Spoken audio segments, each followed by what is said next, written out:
உங்களுக்கு என்னென்ன ப்ராமிஸ் பண்ணாங்க? மயிலாடுதுறை மாவட்டமா அறிவிச்சப்புறம் தனியா மாவட்டம் அறிவிச்சாங்களே, மருத்துவ கல்லூரி இருக்கா?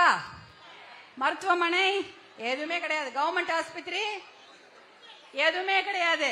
செவிலியர் கிடையாது, மருத்துவர் கிடையாது, ஒண்ணுமே கிடையாது. எங்க போகணும்?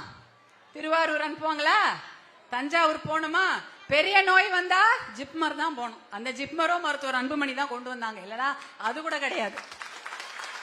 பாண்டிச்சேரி ஜிப்மர். அதாவது அதனாலதான் பார்த்தாரு, இந்த ஊர்ல இவங்க எதுவும் பண்ண மாட்டாங்க, டெல்டா டெல்டான்னு சொல்லுவாங்க, நிலத்தை புடிங்குவாங்க, மக்களை கண்டுக்க மாட்டாங்கன்னு தான் நீங்க ஆத்திர அவசரத்துக்கு பிரச்சனைன்னு வந்தா போன் பண்ணா உங்க வீட்டுக்கே ஒரு அவசர ஊர்தி ஒரு 108 ஆம்புலன்ஸ் ஆவது கொண்டு அனுப்பி விட்டாரு உங்களுக்காக. இல்லனா அந்த ஆம்புலன்ஸ் அது ஒன்னாவது உங்களுக்கு வர சேருதா இல்லையா?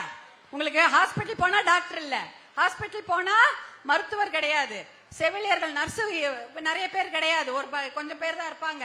இதெல்லாம் எதுவுமே கிடையாது. ஆனா நம்ம அக்கா தங்கச்சி போன் பண்ணி வலிக்குது, பிரசவ வலி, குழந்தைங்களுக்கு அடிபட்டுச்சு, வீட்டுக்காரங்க வழியில வரும்போது பிரச்சனை ஆயிடுச்சு, பாம்பு கடிச்சிச்சு, இதுக்காகவாவது ஏதாவது ஒரு விஷயம் வேணும், அவசரத்துக்கு ஏதாவது வேணும்னு தான் ஒரு வண்டி, அதெல்லாம் டெல்லியில இருந்து கொண்டு வந்து உங்க வீட்டு வாசல் அந்த வண்டி கொண்டு வந்து நிறுத்தினாங்க. எதுக்கு? உங்களுக்காக தான், மகளிருக்காக தான் அது கொண்டு வந்தாங்க. 108 ஆம்புலன்ஸ் இந்தியா முழுக்க ஓடுது. தமிழ்நாட்டில் மட்டும் இல்ல, இந்தியா முழுக்க அந்த ஆம்புலன்ஸ எல்லா தாய்மார்களும் உபயோகப்படுத்தணும்னு கொண்டு வந்த திட்டம் தான் 108 ஆம்புலன்ஸ்.